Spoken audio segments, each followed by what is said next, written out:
الرحيم. الحمد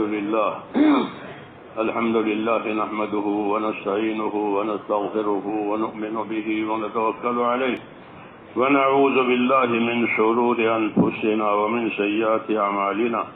من يهده الله فلا مضل له ومن يضلله فلا هادي له. ونشهد أن لا إله إلا الله وحده لا شريك له ونشهد أن سيدنا ومولانا محمدا عبده ورسوله صلى الله تعالى عليه وعلى آله وصحبه وبارك وسلم تسليما كثيرا كثيرا. أما بعد فأعوذ بالله من الشيطان الرجيم. بسم الله الرحمن الرحيم. إن الذين قالوا ربنا الله ثم استقاموا تتنزل عليهم الملائكة ألا تخافوا ولا تحزنوا وابشروا بالجنة التي كنتم توعدون. نحن أولياؤكم في الحياة الدنيا وفي الآخرة ولكم فيها ما تشتهي أنفسكم ولكم فيها ما تدعون نزلا من غفور رحيم. ومن أحسن قولا ممن دعا إلى الله وعمل صالحا وقال إنني من المسلمين. صدق الله العظيم. بزرگوں اور پیارے بھائیوں، حدیث پاک میں یوں ہے کہ احرص علی ما ينفعك واستعن بالله ولا تعجل، کہ جو چیز تیرے نفع کی ہو اس کا تو حریص بن. جیسے دنیا میں آدمی مال کا حریص بنتا ہے، اس کی بات نہیں ہو رہی ہے، وہ تو سکھانی نہیں پڑتی، وہ تو ہر آدمی حریص ہے. یہاں بات ہو رہی ہے آخرت کی اور دین کی. دین کی بات کے لیے یہ رہبری ہو رہی ہے کہ احرص علی ما ينفعك، جو چیز تجھے نفع دینے والی ہے اس کا تو حریص بن، اس کا تو لالچی بن، اس کا تو شوقین بن، اور عاجز اور سست مت بن. ولا تعجل، تو سست مت بن بلکہ اس کا حریص بن، اس کے حاصل کرنے کی کوشش کر. یہ ہدایت ہے اللہ کے نبی صلی اللہ علیہ وسلم کی طرف سے کہ تیرے نفع کی چیز اس کا حریص بن. تو نفع کی چیزوں میں دو چیزیں ہیں، ایک دنیا کا اسباب ہے، وہ دنیا کے لحاظ سے ہے، اور ایک اعمال ہے، وہ آخرت کے لحاظ سے. ایک دنیا کے اسباب ہے. دنیا کے اسباب کو اللہ تعالیٰ نے دو وجہ سے پیدا کیا ہے، اور بھی وجہ اللہ جانتے ہیں. ایک تو اس وجہ سے کہ اس سے ہماری حاجتیں پوری ہوتی ہے، راحتیں ملتی ہے. دوسرا اس وجہ سے کہ اسباب سے حقوق ادا ہوتے ہیں، اسباب سے حقوق ادا ہوتے ہیں، ضرورتیں بھی پوری ہوتی ہیں، حقوق بھی ادا ہوتے ہیں. جی ہاں، اس لیے اللہ تعالیٰ نے اس کو پیدا کیا ہے، اور جیسے جیسے ضرورتیں بڑھتی جاتی ہے اسباب بھی بڑھتے چلے جاتے ہیں. جی ہاں، تو ایک اللہ تعالیٰ نے جو سلسلہ دوسرا کھولا ہے وہ اعمال کا کھولا ہے. اعمال، اللہ کے حکموں پر صحیح عمل کرنے سے جو بات پیدا ہو اس کا نام ہے عمل. سجدہ عمل ہے، رکوع عمل ہے، ذکر عمل ہے. اللہ کے حکم پر عمل کرنے سے جو چیز پیدا ہو، جو کیفیت، جو حرکت پیدا ہو، وہ عمل ہوتا ہے. تو دوسری چیز اللہ تعالیٰ نے جو پیدا کی ہے وہ عمل کو بنایا ہے. ہاں، اور اصل ذمہ داری وہ عمل کی ہی ہے، اور اصل کامیابی اور ناکامی کا دار و مدار بھی وہ عمل پر ہی ہے. کہ آدمی کی زندگی کامیابی کی طرف جائے گی، ناکامی کی طرف جائے گی، اس کا دار و مدار عمل پر ہے. جنت کے قابل بنے گا یا جہنم کے لائق بنے گا، یہ سب عمل کی وجہ سے ہے. اس لیے اللہ تعالیٰ نے نبیوں کے ذریعے سے عملوں کی لائن کھولی ہے. ہاں عملوں کی لائن کھولی ہے کہ اپنی ذات کا استعمال، اپنے مال اسباب کا استعمال کیسے ہو. یہ تعلیم ہوتی ہے اللہ کے نبیوں کی کہ ہماری ذات کا استعمال کیسے ہو، کیونکہ آدمی کی ذات استعمال ہوتی ہے، نفع میں بھی، نقصان میں بھی، گناہ میں بھی، معصیت میں بھی استعمال ہوتی ہے وہ. ہاں استعمال ہونے کے لیے ہی ہے، اسباب ہونے کی وجہ سے یہ استعمال ہوتی ہے. تو ہم کو یہ رہبری ہے کہ اپنے اسباب کو کہاں استعمال کرو گے. جی ہاں. اور پھر جب وہ صحیح استعمال ہو جائیں گے تو اس سے کیا اثرات پڑیں گے یہ سمجھایا گیا ہے کہ اپنی صلاحیتوں کو کہاں لگانا. اللہ تعالیٰ نے انسانوں میں صلاحیتیں رکھی ہے اور بہت زیادہ صلاحیتیں رکھی ہے، بہت زیادہ. حدیثوں میں ہے کہ الناس معادن کا معادن الذهب والفضہ، کہ لوگ اپنی جگہ اتنے قیمتی ہیں جیسے سونے چاندی کی کانیں ہوتی ہیں. آدمی اپنی جگہ اتنا قیمتی ہے جیسے سونے چاندی کی کانیں ہوتی ہے. سونے کی کان میں سونا ہوتا ہے. جی ہاں. دھات اس کو نکالتے ہیں، صاف کرتے ہیں، یہ دنیا اس کا بھاؤ دیتی ہے، کیا سونے کا یہ بھاؤ ہے، اور چاندی کا یہ بھاؤ ہے. ایسے ہی انسانوں کی صلاحیتیں ہیں کہ اللہ تعالیٰ نے انسانوں میں بڑی بڑی صلاحیتیں رکھی. جی ہاں. حضرت عمر کے بارے میں سنتے ہیں کہ میرے بعد کوئی نبی ہوتا تو عمر ہوتا. ہاں صلاحیت ہے، صلاحیت ہے. ایک جماعت حضور کی خدمت میں حاضر ہوئی، اس سے بات چیت ہوئی تو وہ ایسا جواب دے رہے ہیں، حضور پوچھ رہے ہیں وہ جواب دے رہے ہیں. حالانکہ کسی ڈگری میں وہ نہیں تھے کہ وہ ڈگری لیے ہوئے ہوں.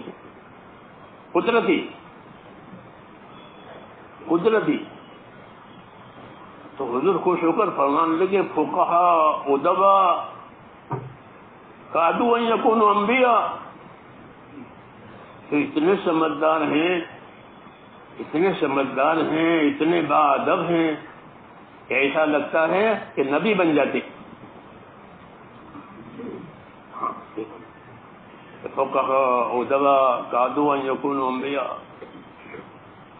ایسا لگتا ہے. تو کیا بتایا یہ کہ اللہ تعالیٰ نے صلاحیت رکھی ہے. جی ہاں. کیونکہ اللہ تعالیٰ نے بندوں کو اپنی عبادت کے لیے پیدا کیا ہے. یہ سب سے بڑا کام ہے، یہ سب سے بڑا کام ہے. اس سے بڑا کوئی کام ہوتا تو اللہ اس کے لیے پیدا کرتے. جی ہاں. کہ اللہ نے بندوں کو، کہ اللہ تعالیٰ نے بندوں کو عبادت کے لیے پیدا کیا ہے کہ اندر وہ صفتیں پیدا ہو جائیں بندگی کی کہ جس کی وجہ سے اللہ تعالیٰ ان سے راضی ہو جائے. اور اللہ کا راضی ہو جانا یہ بڑی بات ہے. رضوان من اللہ اکبر، اللہ راضی ہو گئے یہ بڑی بات ہو گئی. اس سے بڑی کوئی چیز نہیں ہے کہ اللہ راضی ہو گیا.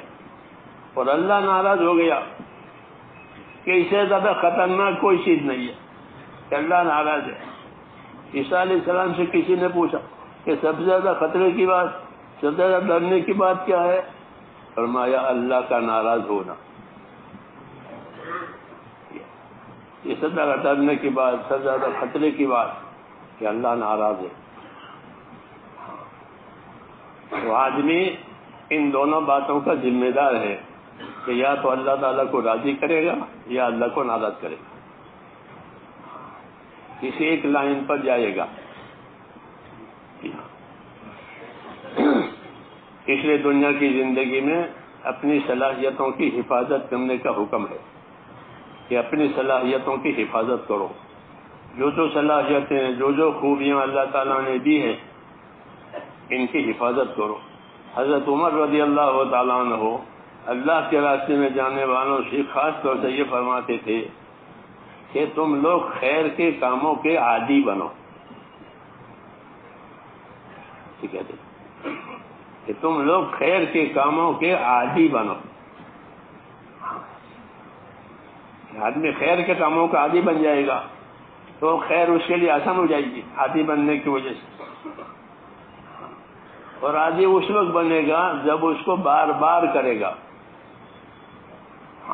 یہ بار بار کرو، فرماتے بار بار اللہ کے راستے میں نکلو، بار بار اللہ کے راستے میں نکلو. تو فرماتے کہ بار بار اللہ کے راستے میں نکلو اور اتنا نکلو کہ دنیا کی پیاری سے پیاری چیز تمہیں اپنی طرف کھینچ نہ سکے. یہ معیار، یہ معیار. ہاں، یہ بار بار نکلو کہ دنیا کی پیاری سے پیاری چیز تمہیں اپنی طرف کھینچ نہ سکے. کیونکہ خروج یہ کوئی بذات مخصوص چیز نہیں ہے. آدمی کتنے دن باہر رہے گا؟ 10 سال باہر رہے گا، کتنے باہر رہے گا؟ رہ نہیں سکتا باہر. جی ہاں، محدود ہے. تو وہ ایک دوا کے طور پر ہے، علاج کے طور پر ہے. تو وہ علاج یہ بات کہے کہ تم ایسے نکلو کہ دنیا کی کوئی پیاری چیز تمہیں اپنی طرف کھینچ نہ سکے. بلکہ کوئی چیز کھینچے تو وہ دین کھینچے، کہ دین کے ساتھ تعلق پیدا ہو جائے. دین کے ساتھ تعلق پیدا ہو جائے. مثلاً دعاؤں میں روزانہ ساتھی مانگتے اللہم حبب الینا الایمان، روزانہ سے اے اللہ ایمان کی محبت عطا فرما. جیسے سامان کی محبت ہوتی ہے، چیزوں کی محبت ہوتی ہے. یہ مثلاً دعا ہے اللہم حبب الینا الایمان، اے اللہ ایمان کی محبت ہمارے دلوں میں پیدا کر دے اور ایمان کو ہمارے دلوں میں مزین کر دے. ہاں، زینت ترقی کا ذریعہ ہے. زینت جو ہے وہ ترقی کا ذریعہ ہے. اللہ نے دنیا کو زینت دی ہے تو دنیا روز روز ترقی کرتی ہے. کہ ایمان میں زینت دے دے تاکہ ایمان ترقی کرے. یہ سب سے بڑی ذمہ داری ہے ہماری ان اللہ کے بندوں کی کہ ہماری ایمانوں میں طاقت پیدا ہو جائے، ہمارے ایمانوں میں قوت پیدا ہو جائے. کہ ایمان کی قوت سے کیا فائدہ ہوگا؟ کہ ایمان کی قوت سے یہ فائدہ ہوگا کہ حرام سے بچنے کی طاقت پیدا ہوگی. جب ایمان میں طاقت آئے گی تو آدمی حرام سے رک جائے گا، اور ایمان میں کمزوری ہوتی ہے تو حرام میں پھنس جائے گا. یہ بات ہے. اس لیے اس وقت تک چیزیں حرام نہیں ہوئی جب تک ایمان میں قوت نہیں آئی. ہاں، کیونکہ حرام کر دے اور حرام سے بچنے کی طاقت نہیں ہے. لوگ شراب پی کر نماز پڑھنے آتے تھے.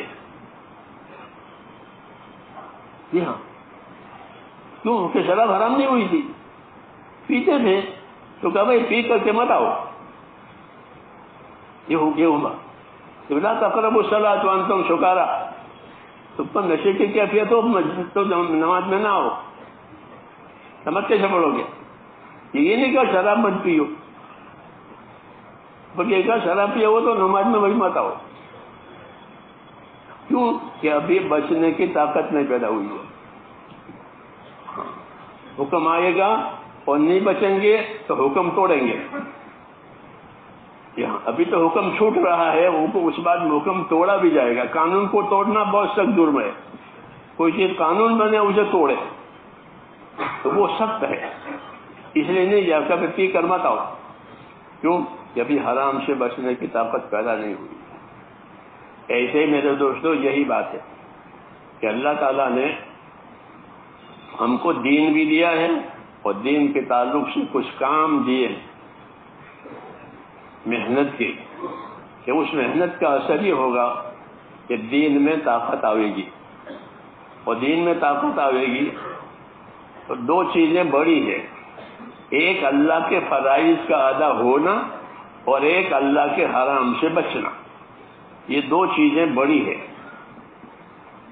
ایک اللہ کے فرائض کا ادا ہونا اور ایک اللہ کے حرام سے بچنا. یہ مقابل کی چیزیں ہیں دونوں. کہ حرام اس سے بچنا فرض ہے اور جو فرض ہے اس کو چھوڑنا حرام ہے. جو فرض ہے اس کو چھوڑنا حرام ہے. نماز چھوڑنا حرام ہے. لوگ سوتے رہتے ہیں صبح، تو جانتے کہ صبح ہی صبح حرام کا گناہ ہو رہا ہے. ہاں، صبح ہی صبح حرام کا گناہ ہوا تو نماز چھوٹ گئی. تو فرائض کا چھوٹ جانا یہ حرام میں لے جائے گا. یہ طاقتیں پیدا کرنے کے لیے اللہ تعالیٰ نے ایمان کو رکھا ہے.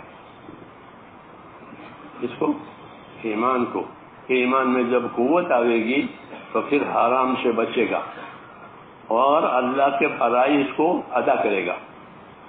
اللہ کے جو فرائض ہیں وہ اللہ کے حقوق کہلاتے ہیں. جو چیز اللہ نے فرض کی ہے وہ کیا ہے؟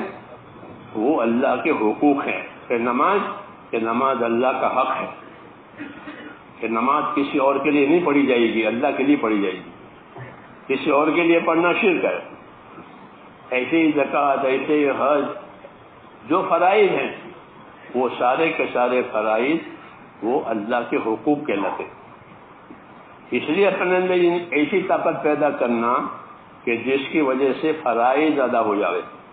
اچھا، فرائض جیسے عبادات کے ہیں، دوسری چیزوں کے بھی فرائض ہیں. جی ہاں، یہ وضو کے 4 فرض، پھر نماز کے فرائض. ایسے ہی میرے دوستوں لین دین کے، کھانے کمانے کے، ان تمام چیزوں کے اندر اللہ تعالیٰ کے فرائض ہیں کہ یہ کرو، یہ مت کرو. تو ایمان کی طاقت اس لیے پیدا کرنی ہے تاکہ اللہ کا کوئی فرض نہ چھوٹے،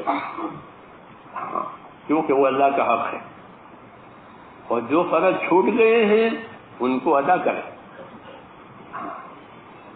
بعض فرائض ایسے ہیں کہ وہ وقت پر بھی ادا ہوتے ہیں، وقت کے بعد بھی ادا ہوتے ہیں. جیسے نماز وقت پر ادا نہیں ہوئی تو کیا کریں کہ بغیر وقت کی قضا پڑھو. جیسے روزہ، ہاں، ان کا وقت مقرر کیا تھا، وہ وقت پر ادا نہیں ہوئی تو ان کی قضا بھی پڑھنا فرض ہے، جیسے ادا کرنا فرض ہے. یہ بھی اللہ کے حقوق میں سے ہے. جی ہاں، اللہ کے حقوق میں سے. تو ایمانی طاقت میرے دوستوں اس لیے پیدا کی جاتی ہے کہ اولاً اللہ تعالیٰ کا جو حق ہے وہ ادا ہو جائے. اللہ کا حق وہ ہے حق عبادت. حدیث صحیح میں ہے، حضور صلی اللہ علیہ وسلم نے فرمایا کہ معاذ، آپ کو معلوم ہے اللہ کا کیا حق ہے؟ کہ مجھے نہیں معلوم ہے. فرمایا اللہ کا حق یہ ہے کہ اسی کی عبادت کی جائے گی، اس کے ساتھ کسی کو شریک نہیں کیا جائے گا. تو عبادت اللہ پر ایمان کے ساتھ، اللہ پر ایمان کے ساتھ عبادت، یہ اللہ تعالیٰ کا حق ہے.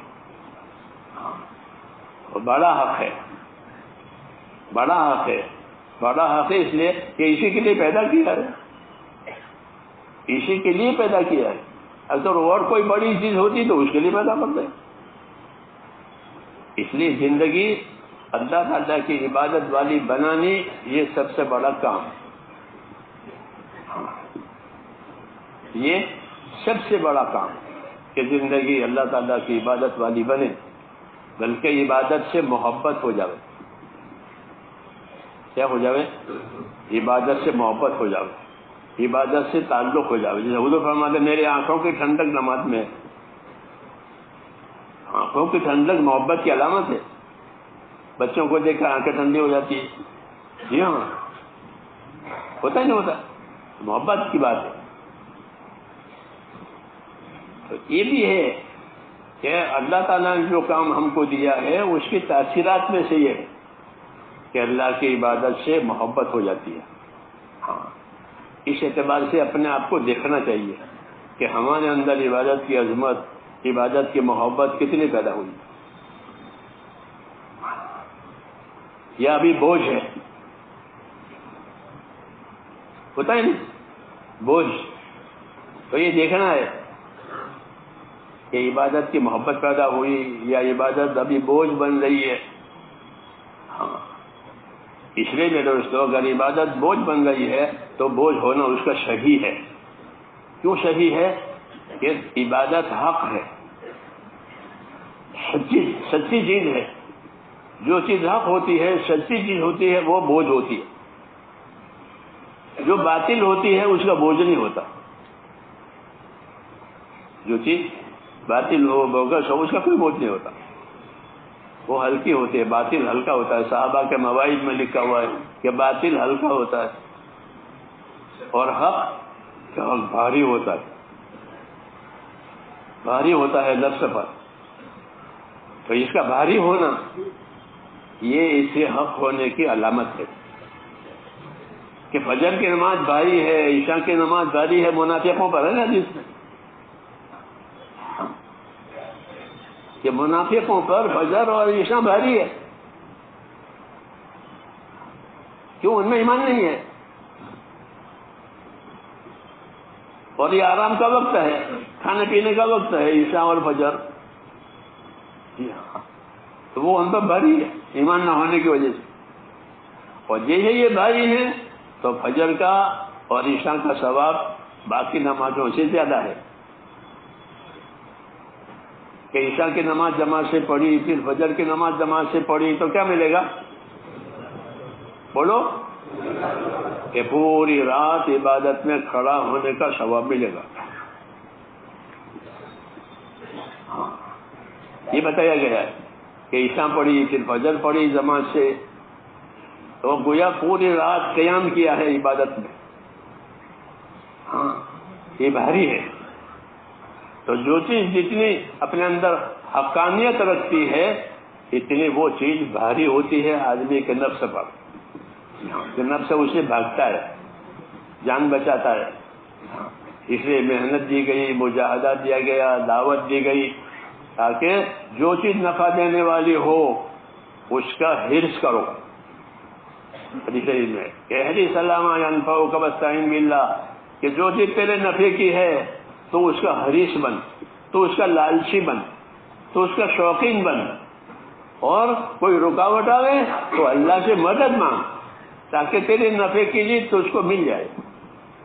یہ تعلیم دی ہے. ہاں, ایمان کا یہی تقاضا ہے. جو ایمان اللہ تعالیٰ نے ہم کو دیا ہے اس کا یہی تقاضا ہے کہ جو چیز ہماری نفع کی ہے, ہماری آخرت کی ہے, اس کے ہم حریص بن جائیں. اس لیے میرے تو نبیوں کی محنت کا ایک اثر یہ ہوتا ہے, بھئی نبی والی محنت کہ اس کا اثر کیا ہوتا ہے؟ کہ اس کا ایک اثر یہ ہوتا ہے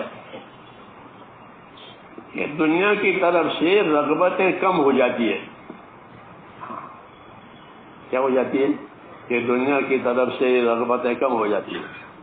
کہ نبیوں کی دعوت, نبیوں کی محنت, ان کی عبادت, ان کا طریقہ کار, کہ ان کی طریقہ کار کا ایک اثر یہ ہوتا ہے کہ دنیا کی رغبت کم ہو جاتی ہے اور آخرت کی رغبت یہ بڑھ جاتی ہے.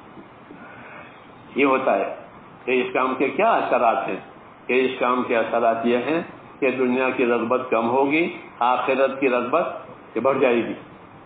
صحابہ کرام یہ کہا کرتے تھے کہ انما ہممنا الآخرہ ولیست ہممنا الدنیا, کہ ہمارے عزائم, ہمارے ارادے کس چیز کے ہیں؟ کہ آخرت بنانے کے ہیں. کہ ہمارے ارادے, ہمارے عزائم, ہماری رغبتیں کہ وہ آخرت بنانے کی ہے. تو اس لحاظ سے اپنے آپ کو دیکھنا ہے کہ ہمارے اندر اس کام کے ذریعے سے آخرت کی رغبت بڑھ رہی ہے کہ نہیں بڑھ رہی ہے. ہاں, آدمی علاج کرتا ہے تو پھر وہ اپنے آپ کو جانچواتا ہے کہ مجھے جانچو, وزن کم ہو گیا, گھٹ گیا, ہاں اس کی جانچ کراتے ہیں کہ ترقی پر ہے یا پھر بے اثر ہے. تو ایسے یہاں بھی ہے کہ بھائی اس کام کے ذریعے سے کیا ہوگا کہ اس کام کے ذریعے سے آخرت کی رغبت بڑھے گی. ہاں, جب آخرت کی رغبت بڑھے گی تو آخرت کے اعمال زیادہ ہوں گے. یہ قاعدہ ہے کہ جب آخرت کی رغبت بڑھے گی تو کیا کریں گے؟ کہ آخرت کے کام زیادہ کریں گے. ہاں, ہر جگہ سے, ہر پہلو سے اپنی آخرت بنانے کو نکال لیں گے. یہاں سے میری آخرت بنے گی, یہاں سے میری آخرت بنے گی. ہاں, کیوں؟ کہ اللہ تعالیٰ نے آخرت بنانے کی دعوت دی ہے اور اس کے فضائل بتائے ہیں. کیا بتائے ہیں؟ اس کے فضائل بتائے ہیں کہ تم آخرت کا فلاں عمل کرو گے تو یہ ملے گا، فلاں عمل کرو گے تو یہ ملے گا. یہ کیوں؟ کہ ان سے آخرت کے عمل کرانے ہیں، خالی سنانا نہیں ہے، خالی پروگرام نہیں بنانے ہیں، بلکہ ان سے آخرت کے اعمال کرانے ہیں. اس لیے وہ حضرات فرماتے تھے کہ ہماری کیفیت یہ ہے کہ ہمامنا الآخرہ، کہ ہمارے عزائم، ہمارے ارادے کیا بن گئے؟ آخرت والے بن گئے، کہ کسی صورت سے کسی پہلو سے اپنی آخرت بن جائے، آخرت فوت نہ ہو جائے. آخرت فوت نہ ہو جائے. اس لیے ان کی زندگی میں جو اثر آیا وہ یہ آیا کہ زندگی میں استقامت آ گئی. کیا آ گئی؟ اور یہی ہونا چاہیے کہ ہماری محنت سے ہماری انفرادی زندگیوں میں استقامت آوے. جیسے اجتماعی زندگی سے نصرت ہوگی، جیسا ہم سب آپ مل کر کے نصرت کر رہے ہیں، تو اجتماعیت سے نصرت ثابت ہوگی. پھر اس نصرت کا اثر کیا ہوگا؟ کہ اس نصرت کا اثر یہ ہوگا کہ اپنی اپنی انفرادی زندگیوں میں ہمارے اندر استقامت پیدا ہوگی. تو یہ محنت دو رخی ہو گئی. ایک رخ اجتماعیت کے ساتھ، کہ اجتماعیت کا رخ یہ ہے کہ ایک ایک مسلمان اپنے دین کا مددگار بنے، جیسے اللہ تعالیٰ کا حکم ہے کہ یا ایھا الذین آمنوا کونوا انصار اللہ، کہ ایمان والو تم سارے کے سارے اللہ کے دین کے مددگار رہو. یہ حکم عام ہے کہ تم سارے کے سارے اللہ کے دین کے مددگار رہو، عام حکم. اور مددگار ہونے کا کیا مطلب ہے؟ مددگار ہونے کا کیا مطلب ہے؟ تو بات یہ ہے کہ نصرت کا ایک ترجمہ ہوتا ہے مدد، جو عام ہے، وہ معلوم ہے سب کو. نصرت کے معنی کہ مدد. نصرت کا ایک معنی ہوتا ہے پانی دینا، عربی زبان میں کیا دینا؟ پانی دینا. زمین کو پانی دو.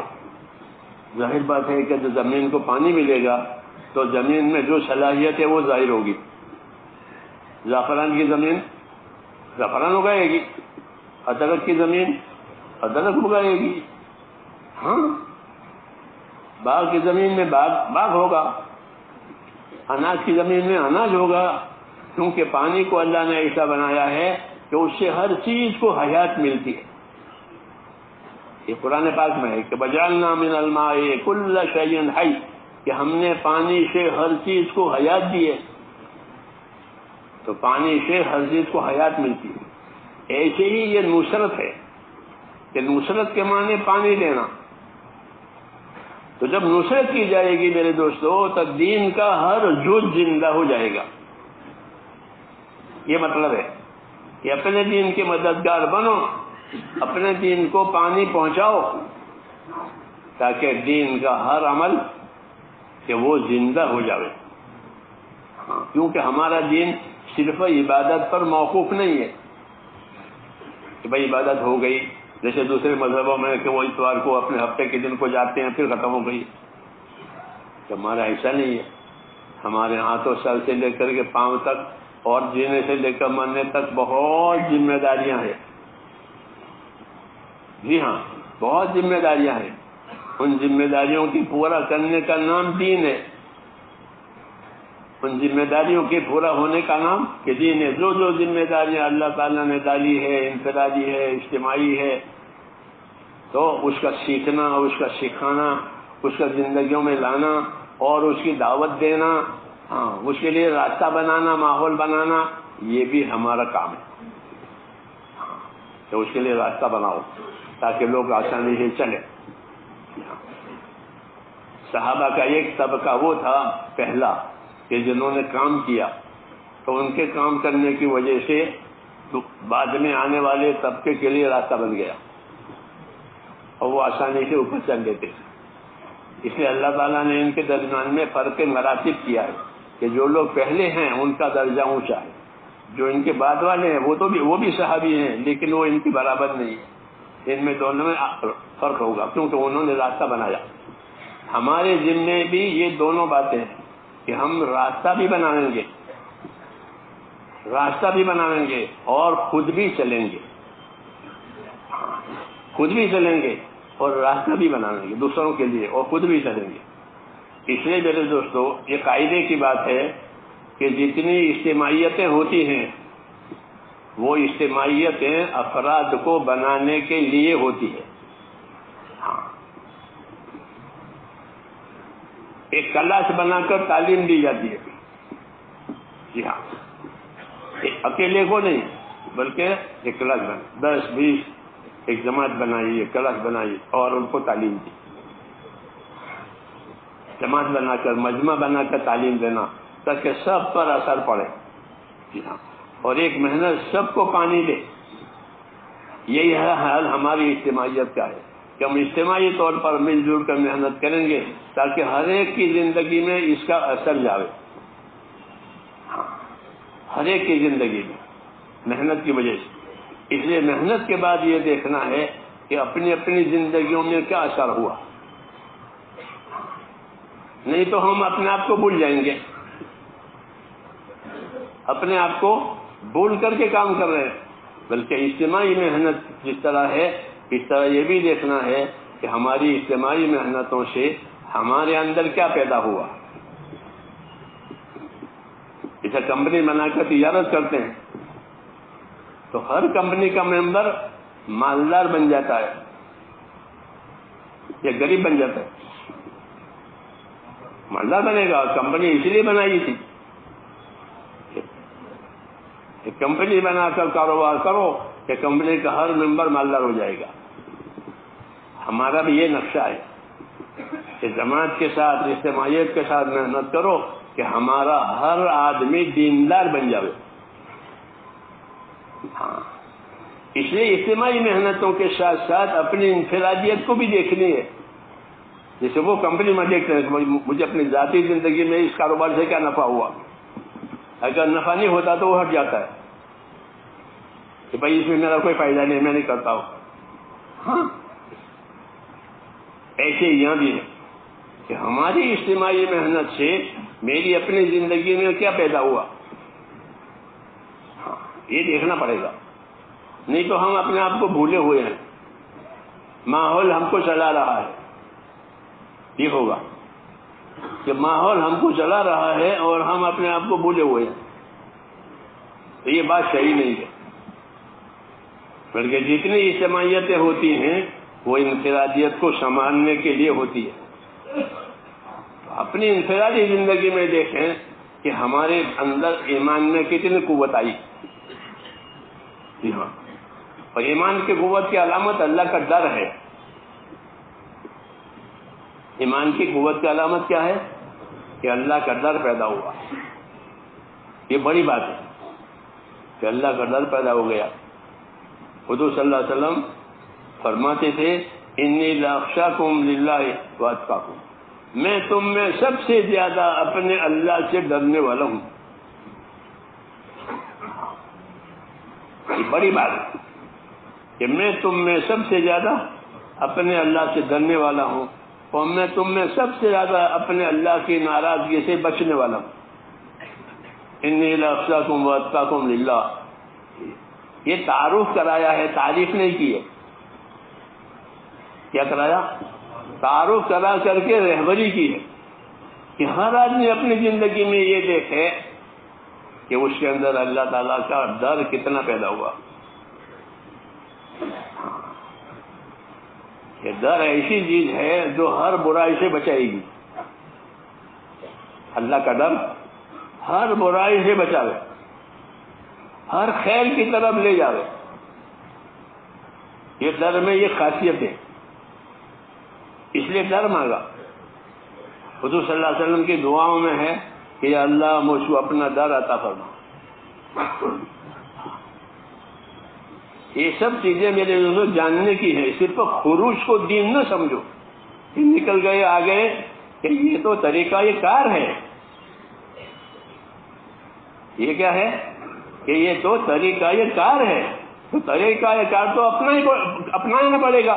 لیکن طریقہ کار کے بعد مقصد کار حاصل ہوا ہے کہ نہیں ہوا ہے یہ دیکھنا پڑے گا. ایک ہوا ہے طریقہ کار اور ایک ہوتا ہے مقصد کار. تو طریقہ کار بدلتے رہتے ہیں. پہلے لوگ جانوروں سے کھیتی کرتے تھے، اب ٹریکٹروں سے کرتے ہیں. ہاں مشینوں سے کرتے ہیں، اب جانوروں کی ضرورت نہیں ہے. میرے گاؤں میں 2 بیل ہیں پورے گاؤں کی. ایک غریب آدمی اس کو 2 بیل ہے بس، باقی سب ٹریکٹر والے. سارے زمیندار ٹریکٹر لے کے بیٹھ گئے کہ کون جانور لاوے، چارہ لاوے، یہ لاوے. تو طریقہ کار بدلتا رہتا ہے، سمجھے نہیں؟ ہاں مقصد کار نہیں بدلتا. اس میں امتیاز کرنا ضروری ہے، نہیں تو طریقہ کار میں ہی الجھ جائیں گے. جی ہاں سمجھ میں آئی بات؟ طریقہ تو بدلیں گے. ہم سے پہلے زمانے میں طریقہ کار یہ تھا کہ لوگ اللہ کے نیک بندوں کے پاس جاتے تھے، ان کی صحبتوں میں رہتے تھے، ان کی خدمتوں میں وقت گزارتے تھے، ان کی نگرانی میں زندگی گزارتے تھے. اور ان کے ہاں اصول تھا کم کھانا، کم سونا، کم بولنا، کم لوگوں سے اختلاط کرنا، اور اللہ کی طرف، اللہ کے ذکر کی طرف زیادہ سے زیادہ توجہ دینا. یہ طریقہ کار تھا. ہمارے ساتھی کتابیں پڑھتے ہی نہیں ہیں، اس لیے بصیرت نہیں پیدا ہوتی. ان کو کتابیں پڑھنی چاہیے تاکہ اپنے کام کی بصیرت پیدا کریں. نہیں تو رسمی طور پر آ گئے نکل گئے، ایسا نہیں ہے. یہ بڑا کام ہے، یہ اس کی بصیرت پیدا ہونی چاہیے. جی ہاں.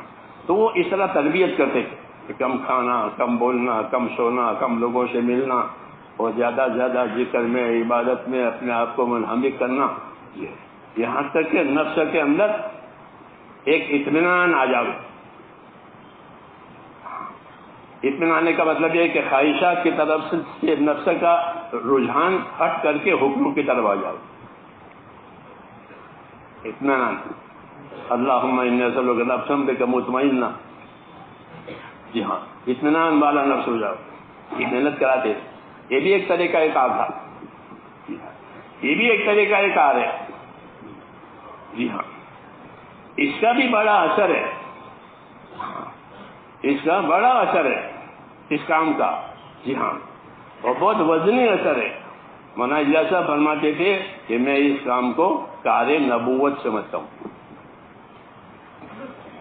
کیا سمجھتا ہوں؟ کہ یہ کار نبوت ہے جو ہم کو اللہ تعالیٰ نے حضور صلی اللہ علیہ وسلم کی برکشت دیا ہے. تو نبی کی 2 نظر ہوتی ہے، ایک نظر اللہ پر، ایک نظر امت پر. ایک نظر اللہ پر کہ جو کچھ ہوگا وہ اللہ سے ہوگا، اللہ ہی کرے گا. ہاں کوئی کچھ بھی کہے کہتے اللہ ہمارے ساتھ ہے. نہیں، حضور نے کہا اللہ ہمارے ساتھ ہے. ابو بکر نے کہا یا رسول اللہ کہ اللہ ہمارے ساتھ ہے. تو ان کی نگاہ کس پر ہوتی ہے؟ کہ اللہ پر ہوتی ہے. دوسرے درجے میں ان کی نظر اپنی امت پر ہوتی ہے. اس کام کے لیے وہ بھیجے گئے ہیں کہ امت کے اندر وہ چیز پیدا ہو جاوے کہ جس سے امت کا تعلق اللہ سے صحیح ہو جاوے. امت کا تعلق اللہ تعالیٰ سے صحیح ہو جائے. جب امت کا تعلق اللہ تعالیٰ سے صحیح ہوگا تو نبی کا کام پورا ہو گیا. یہ ان کا کام ہوتا ہے. اس لیے نبی جو محنت کرتے ہیں وہ ایک تو یہ کرتے ہیں کہ اللہ سے صحیح تعلق پیدا ہو جائے. ہاں صحیح تعلق پیدا ہو جائے، صحیح یقین پیدا ہو جائے، اور اللہ تعالیٰ کا ایسا خوف پیدا ہو جائے کہ وہ خوف ان کو ہر منع کی ہوئی چیز پر جانے نہ دے. یہ چیز اللہ نے منع کی کہ ہم نہیں جائیں گے.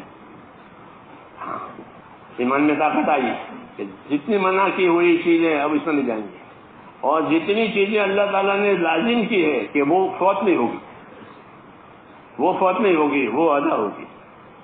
یہ ایمانی طاقت کی تاثیر ہے. اس لیے ہمارا پہلا نمبر لا الہ الا اللہ، اللہ کا تعلق. کہ اللہ کا تعلق ایسا پیدا کرو کہ جو تمہیں اللہ کے فرائض پر کھڑا کرے، اللہ کے حرام سے بچائے، اور اللہ کے دین کے تقاضوں پر چلائے. یہ حق ہے. کس کا حق ہے؟ کلمے کا. یہ کلمہ کہ اس کا حق یہ ہے کہ کلمے کے تعلق سے اپنے آپ کو ایسا استعمال کرو کہ اللہ کے فرائض ادا کراوے. اللہ کے فرائض میں یہی فرائض نماز، روزہ، زکوٰۃ، حج، یہ فرائض ہے. یہی اسلام ہے. اسلام کی بنیاد اسی پر ہے. ہاں کہ اللہ کے فرائض ادا ہو جائیں. نماز، زکوٰۃ، روزہ، حج، یہ عبادت کے لائن کے فرائض ہیں. اسلام میں عبادت ان 4 طریقوں سے ہوتی ہے. نماز سے، روزے سے، زکوٰۃ سے، حج سے. اور ان میں قرآن شریف کی تلاوت اور ذکر ہوتا ہے، وہ بھی عبادت میں ذکر. جی ہاں، یہ عبادت کے فرائض ہے. تو پہلی ذمہ داری ہماری میرے دوستوں اس دعوت کے ذریعے یہ آتی ہے کہ ہمارے یہ فرائض صحیح ادا ہو جائیں. ہاں، یہ فرائض صحیح ادا ہو جائیں. ہماری نمازیں سنت کے مطابق ہو جائیں. کیسے ہو جائیں؟ علم و ذکر کا یہ مطلب ہے. تو تیسرا نمبر ہے نا علم و ذکر، تو وہ کس کے لیے؟ گننے کے لیے. پہلا کلمہ، دوسرا نماز. یہ تو بچوں کی بات ہے، یہ گننے کے لیے نہیں ہے، بلکہ زندگی کو علم و ذکر پر لانا ایسا ہے جیسے ریل کو پٹری پر لانا. ہاں، ریل پٹری پر نہیں ہے تو دیر ہو جائے گی. دیر ہو جائے گی، نہیں چلے گی. ہاں، اور پٹری پر ہو تو پھر میلوں کا سفر گھنٹوں میں کرے گی. کیوں؟ وہ اپنی پٹری پر آ گئی. اس لیے علم و ذکر کا مطلب یہ ہے کہ ہماری زندگی کی گاڑی اس پر آوے. کس پر آوے؟ علم و ذکر پر آوے. ہاں، یہ بات بہت ضروری ہے. علم و ذکر کے بغیر دین نہیں ہے. امام غزالی فرماتے ہیں دین میں تو 2 ہی چیزیں ہیں، ایک ایمان ہے، ایک علم ہے. دین میں کیا ہے؟ ایک ایمان اور ایک علم. ایمان کے ذریعے سے اللہ کو پہچانو. پھر اللہ کو پہچانو تو پھر اللہ کے کیا کیا حقوق ہیں اس کو سیکھنے کے لیے علم سیکھو. پھر اللہ کیا کہنا چاہتے ہیں وہ علم ہے تو اس کو سیکھو. یہ 2 ہی چیزیں ہیں. تو علم و ذکر جو ہے وہ ہماری زندگی کی اصلی چیز ہے.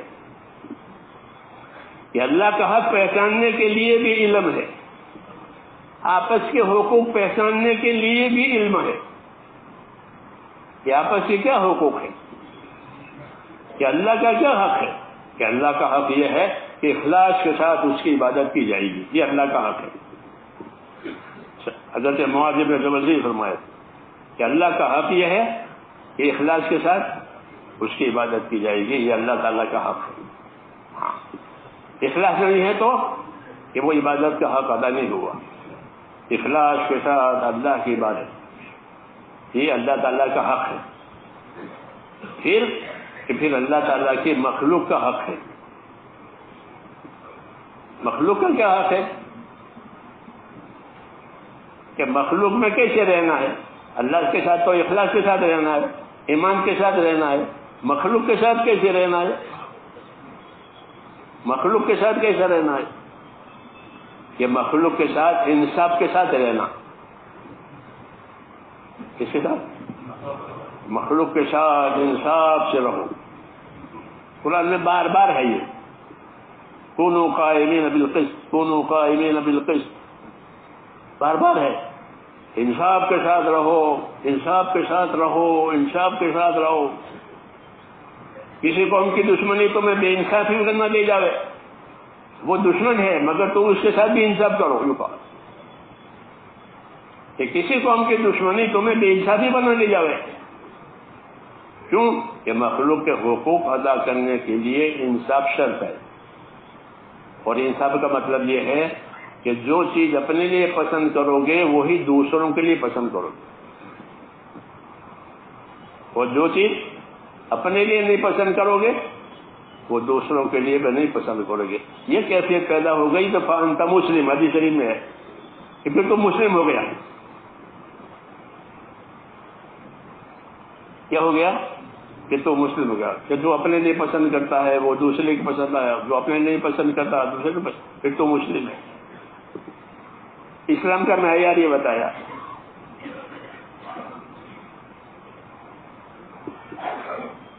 یہ علم و ذکر کا مطلب ہے کہ جو علم و ذکر لے کر کے ہم چل رہے ہیں وہ زندگی کی ہر حالت کے ساتھ ہے۔ ہاں، جیسے ریل کی پٹری، کہ ریل کی پٹری ریل کے ساتھ ہر حالت میں ہے، اس کے بغیر ریل چل ہی نہیں سکتی۔ ایسے میرے دوستو علم و ذکر کہ وہ ہماری زندگی کی ہر حالت کے ساتھ ہے۔ کہ ہاں اگر یہ ہو جاوے کہ ہماری زندگی علم و ذکر والی، حضرت فرماتے تھے کہ اگر ہمارا کام صحیح اصولوں پر چل رہا تو 700 سال پہلے کا اسلام آ جائے گا۔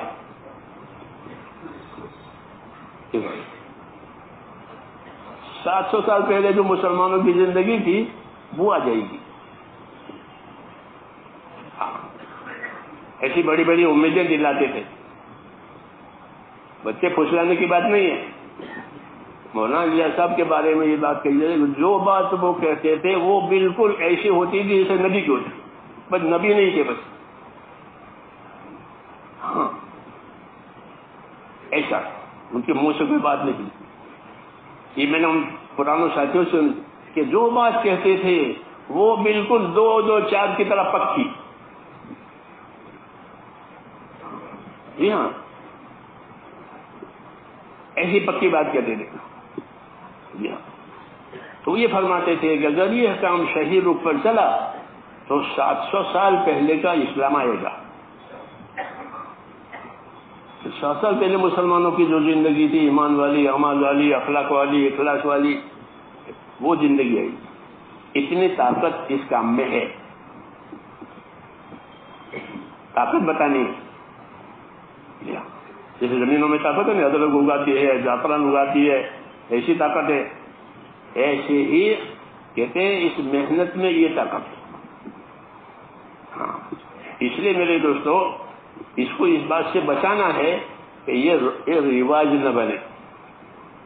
کیا نہ بنے؟ ایک رواج بن گیا، ایک پروگرام بن گیا کہ یہ حجاب ہو جائے گا۔ ہاں، کوئی چیز رواج بنی، کوئی چیز پروگرام بنی تو وہ حجاب ہو جاتی ہے حقیقت تک پہنچنے میں۔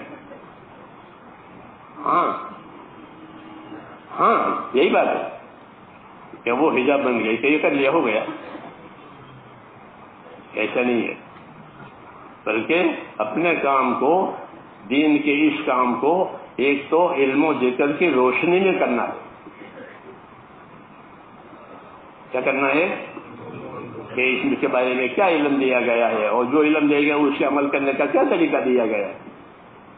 جی ہاں، آدمی کی حالت ہوتی ہے نہیں، آدمی راحت میں بھی ہوتا ہے، مصیبت میں بھی ہوتا ہے، معصیت میں بھی ہوتا ہے، اطاعت میں بھی ہوتا ہے۔ یہ 4 حالتیں ہوتی ہیں آدمی کی، 4 حالتیں ہوتی ہیں۔ راحت میں ہوگا یا مصیبت میں ہوگا، اطاعت میں ہوگا، تابعداری میں ہوگا، یا گنہگاری میں ہوگا۔ 4 حالتوں سے کوئی حالت خالی نہیں ہوتی۔ علم و ذکر کا مطلب یہ ہے کہ ان حالتوں میں علم و ذکر کیا روشنی دیتا ہے کہ میں راحت میں ہوں تو راحت کا کیا دین ہے؟ کھانا پینا، آرام کرنا، یہ نہیں۔ نبیوں کی سنت راحت میں یہ ہوتی ہے کہ جب ان کو راحت ملتی ہے، رکاوٹ آتے ہیں، وہ اپنا کام زیادہ کرتے ہیں۔ یہ نبیوں کی سنت ہے۔ راحت ہو گئی، رکاوٹ ختم ہو گئی تو اب کیا کرنا؟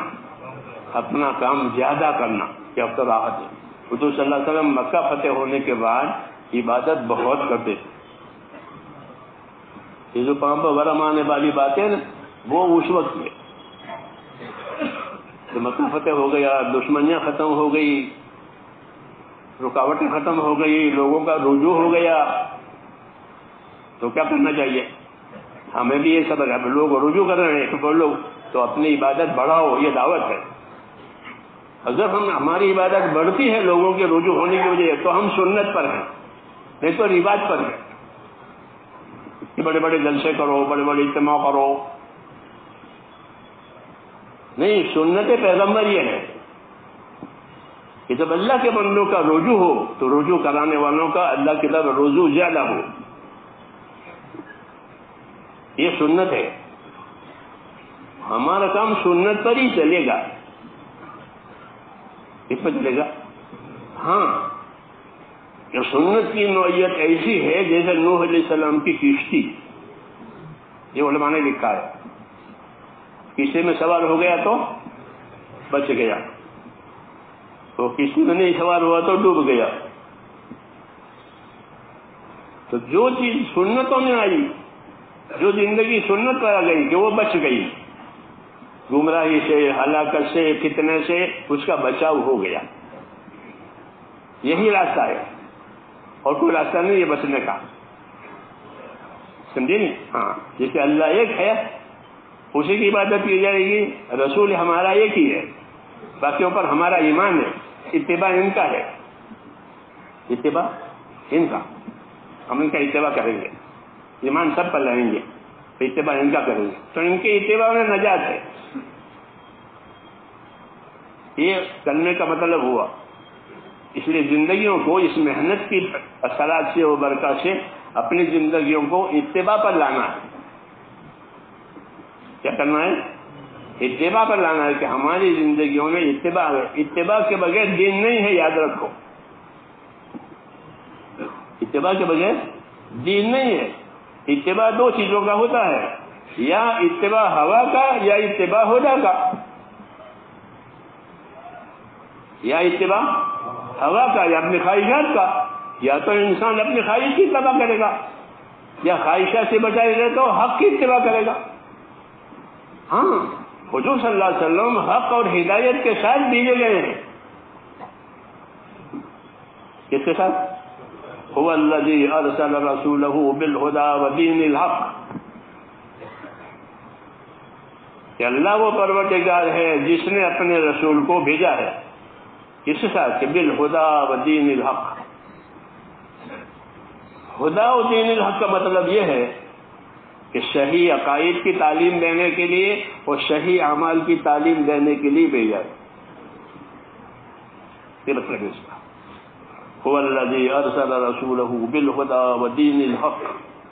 کہ اللہ نے اپنے نبی کو ہدا اور حق کے ساتھ بھیجا، یعنی صحیح عقائد کے ساتھ بھیجا کہ اللہ کو کیسا ماننا، رسول کو کیسا ماننا، آخرت کو کیسا ماننا، قبر قیامت کو کیسا ماننا.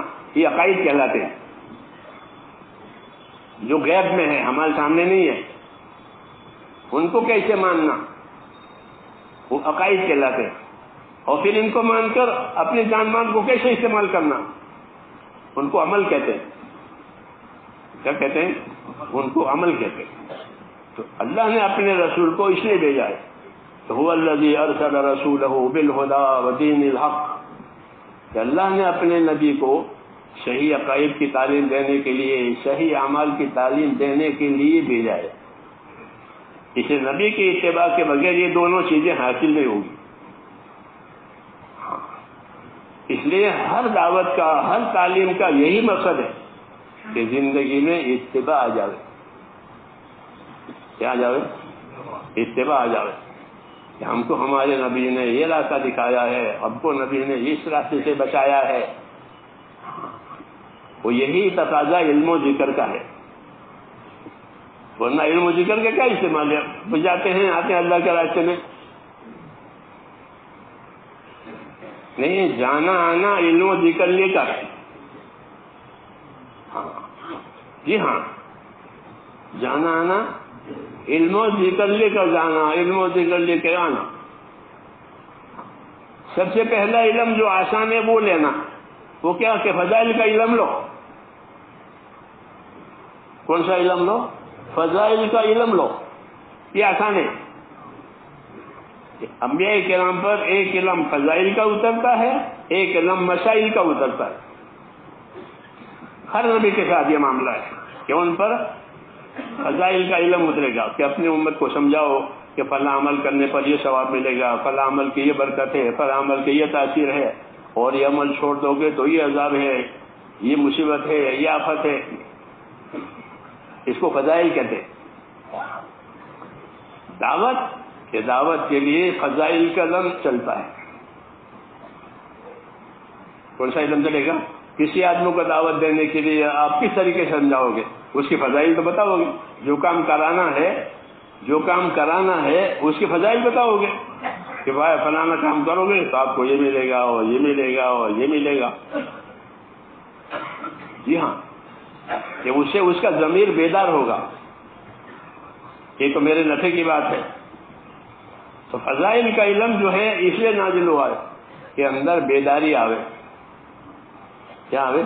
کہ اتنا بڑا نفع ہے، اتنا بڑا اجر ہے، اتنا بڑا ثواب ہے، اور نہ کرنے پر اتنا بڑا عذاب ہے.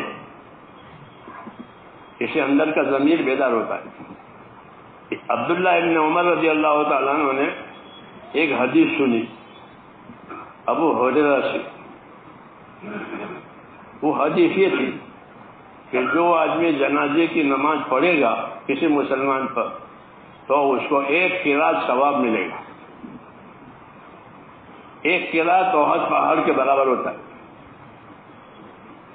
اور نماز جنازہ تو اس کے آخر تک رہے گا تو اس کو 2 قرات ثواب ملے گا. یہ ابو ہریرہ نے سنائی.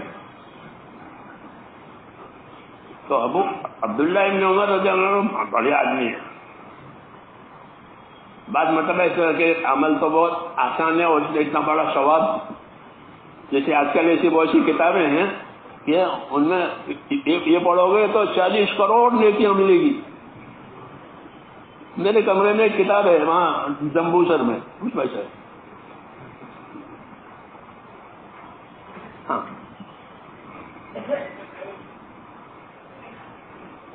تو اس لیے ان کو تردد ہوا کہ جنازہ کوئی مشکل کام تو ہے ہی نہیں. دفن میں رہنا کوئی مشکل اتنا بڑا ثواب. تو ابو ہریرہ کو ٹوکا انہوں نے. ابو ہریرہ کو ٹوکا کہ ابو ہریرہ سوچ کر بولو، بھول تو نہیں رہے ہو. تو ابو ہریرہ ناراض ہوئی. ابو ہریرہ ناراض ہوئے کہ میں ایسی بے پردگی اڑاتا ہوں.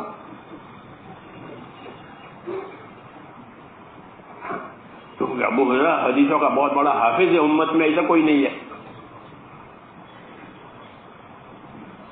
جی ہاں ایسا حافظ ہے. تو ناراض ہوئے کہ حدیث میں 1 قرات اور 2 قرات کی. تو ناراض ہو کر سیدھے گئے حضرت عائشہ کے پاس رضی اللہ عنہ. اللہ تعالیٰ ان کو جزا کہتے ہیں.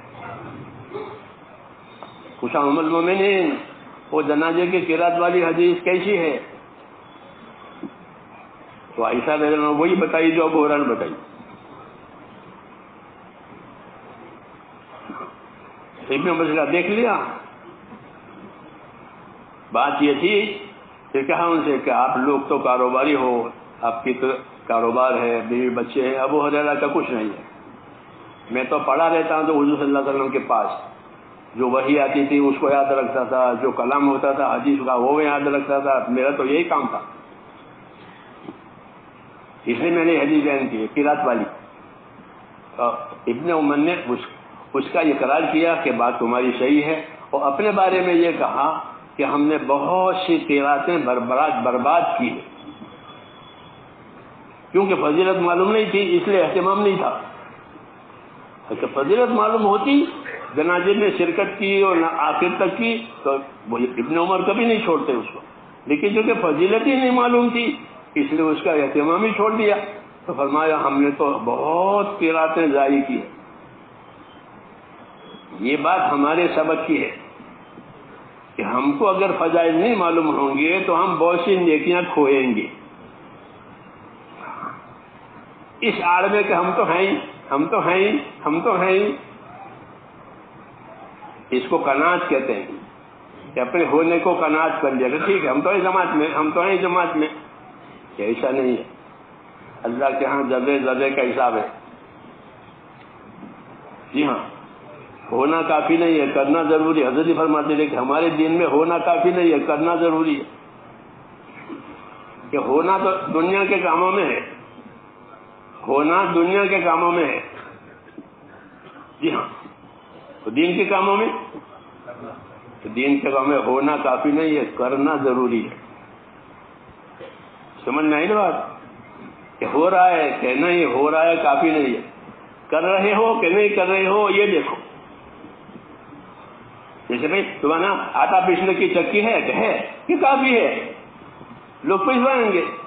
پوسٹ آفس ہے کہ ہے، ہر ایک کے گھر میں پوسٹ آفس، ہر ایک کے گھر میں چکی ہونا ضروری نہیں ہے۔ تو کہا دنیا کے بارے میں ہونا کافی ہے کہ آٹا پیسنے کی چکی بھی ہے، لوگ آٹا پسوا رہے ہیں اور اپنا کام کر رہے ہیں، کہ دنیا کے کاموں میں ہونا کافی، اور دین کے کاموں میں کہ دین کا میں ہونا کافی نہیں ہے، کرنا ضروری ہے۔ سمجھنا ہی نہیں بات؟ ہاں، تو ہم تو ہیں یہ ہونا ہوا کہ نہیں، کرنا ضروری ہے۔ اس لیے میرے دوستو عمل کا ایک رخ یہ ہے کہ عزیمت پر عمل کریں۔ کس پر عمل کریں؟ عزیمت پر عمل کریں، ہاں، کہ اللہ کو یہ پسند ہے۔ اور ایک ہی رخصت پر عمل کریں،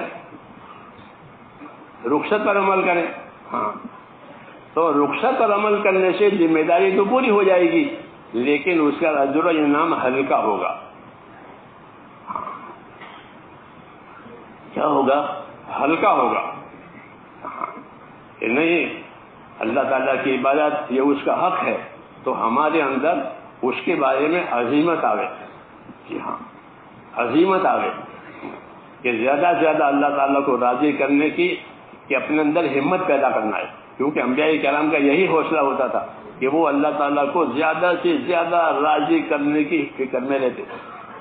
دوسرا، امت کی زیادہ زیادہ ہمدردی کرنے میں رہتے۔ یہ دو کام ان کے ہوتے تھے، اپنی امت کے ساتھ پوری ہمدردی، چاہے امت مانے نہ مانے، ستاوے، جو بھی کچھ کرے، لیکن امت کے ساتھ ہمدردی، اور اللہ کے ساتھ کہ اللہ کے ساتھ یہ ہے کہ اللہ کا حق ہے، اللہ کو تو ہر طرح سے راضی کرنا ہے۔ یہی ہمارا کام ہے میرے دوستو، کہ امت کے ساتھ ہمدردی کی جائے گی۔ کیا کی جائے گی؟ کہ امت کے ساتھ ہمدردی کی جائے گی، کہ امت کا ایک ایک آدمی جو ہے اپنی زندگی کی ذمہ داری کو سمجھے۔ یہ مطلب ہے دعوت کا، کہ امت کا ہر آدمی اپنی زندگی کی ذمہ داری کو سمجھے کہ میری زندگی کی یہ ذمہ داری ہے۔ ذمہ داریوں کے پورا ہونے سے دین بنے گا، ذمہ داری پوری نہیں ہوگی تو دین کیسے بنے گا؟ اس لیے اپنی زندگی کی ذمہ داریوں کو سمجھنا ہے۔ اس میں سب سے پہلے اللہ تعالیٰ کے فرائض ہیں۔ کیا ہیں؟ کہ جو چیزیں اللہ تعالیٰ نے ہم پر فرض کی ہے وہ پوری ادا ہو جائے۔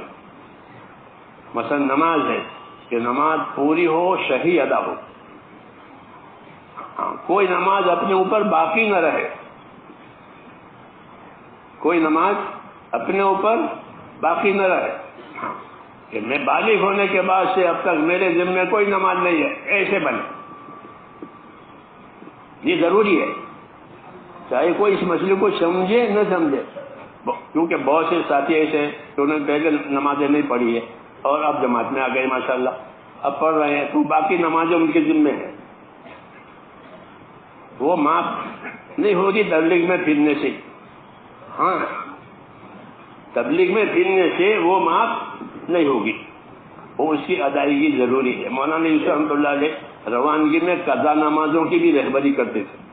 پتہ نہیں آپ لوگ کرتے ہو نہیں کرتے، میں نہیں جانتا، آپ کو روانگی ہمارے ذمہ آتی بھی نہیں، اور کہتے ہیں ہاں، حضرت فرماتے ہیں قضا نمازیں پڑھو جو تمہاری چھٹی ہوئی ہے۔ جی ہاں، نوافل نہ پڑھے تو حساب نہیں ہوگا نوافل کا، لیکن اس کا حساب ہوگا۔ جی ہاں، تو اپنی قضا نمازیں، ہاں، وہ بھی ایسی فرض ہے جیسے کہ اب عشاء کی نماز فرض ہوگی، ادا بھی فرض ہے، وہ بھی فرض۔ تو ہمارا یہ کام میرے دوستوں اپنی زندگی کا یہ ہے کہ ہمارے اوپر سے اللہ تعالیٰ کے فرائض ادا ہو جائیں، نماز ہو، پائی کی زکوٰۃ پائی کی، کیونکہ زکوٰۃ غریب کا حق نہیں ہے، اللہ کا حق ہے۔ زکات غریب کا حق نہیں ہے. غریب کے بیچارے کا کیا حق ہمارے مال میں؟ تو زکات غریب کا حق نہیں ہے تو کس کا حق ہے؟ یہ اللہ کا حق ہے کہ تمہارے مال میں سے اللہ کہتے ہیں میرا اتنا حق ہے وہ فلانے کو دے دو. تو اللہ کے کہنے سے ہم غریب کو دیتے ہیں. غریب کا ہم پر حق نہیں ہے, حق اللہ کا ہم پر ہے. پھر اللہ نے غریب کو وصول یابی کے لیے طے کر دیا. 8 قسم کے لوگ طے کیے اللہ تعالیٰ نے جن کو زکات دی جائے گی.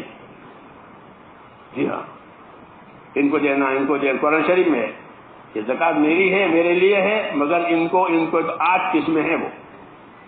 اس لیے زکات کے ساتھ زکات کا علم ہونا چاہیے تو کام بنے گا. نماز کے ساتھ نماز کا علم. جی ہاں, قضا اور ادا ایسے زکات. یہ نہیں سمجھنا کہ اللہ کے راستے میں جاتے ہیں اور وقت لگتا ہے, مال لگتا ہے, اللہ ضرور قبول فرمائے گا انشاءاللہ, لیکن یہ باقی رہے گا. یہ حق باقی رہے گا, یہ فرائض میں سے. تو ہماری کام کی ایک ترتیب ہے, ہمارے اوپر اللہ کا کوئی فرض باقی نہ رہے. فرائض کو ادا کر کے پھر اللہ کے دین کے لیے قربانی دیں. جیسے صحابہ کرام تراہم رکعا سجدا یبتغون فضلا من اللہ ورضوانا, صحابہ سے کہ تم اصحاب محمد صلی اللہ علیہ وسلم کو دیکھو گے تو کس حال میں دیکھو گے؟ کہ رکوع کرنے والوں میں پاؤ گے, سجدہ کرنے والوں, یعنی کثرت سے عبادت کرنے والے, صرف فرائض نہیں, کثرت سے عبادت کرنے والے ان کو پاؤ گے. رکوع کرنے والوں میں پاؤ گے, سجدہ کرنے والوں میں پاؤ گے. ہاں, ان کی تعریف کی ہے کہ کیوں کہ کام کے ساتھ پھر عبادت, کہ عبادت بھی ان کی شرعی ہے اور عبادت کا ان کو شوق ہے. کیا ہے؟ عبادت کا شوق ہے. میرا اللہ کو راضی کرنے کے لیے اللہ نے عبادت دی ہے. تو یہ چیز ہمارے اندر اس کام کے ساتھ آنی چاہیے کہ ہمیں عبادت کا شوق. یہ نہیں کہ ہم آسانیوں پر چلیں, ہم تو ہیں جماعت میں 2 رکعت سنت 3 وتر پڑھ کے آ جاؤ. ہاں, ایک یہ عادت پڑی ہوئی تھی, میں نے یہاں ہمارے ساتھیوں نے ماشاءاللہ لی اس کو. یہ بیٹھے کہ سنتیں پڑھو, نوافل پڑھو, پھر لوگوں کو جمع کرو. یہ کٹوتی کہاں سے آ گئی؟ ہاں, ہم تو اعمال کی دعوت دے رہے ہیں. کس کی دعوت دے رہے ہیں؟ کیونکہ سب مسلمان ہیں. تو اب دعوت کس کی ہوئی؟ صرف اعمال کو ہی ہے تو وہ مسلمان. تو جب اعمال کی دعوت دے تو ہم بھی اپنے اعمال پورے کریں. پھر ہمارے ان ساتھیوں نے 17 رکعت پڑھنا شروع کیا, ورنہ شہر کی نمازی 17 پڑھتے تھے, یہ 9 پڑھتے تھے.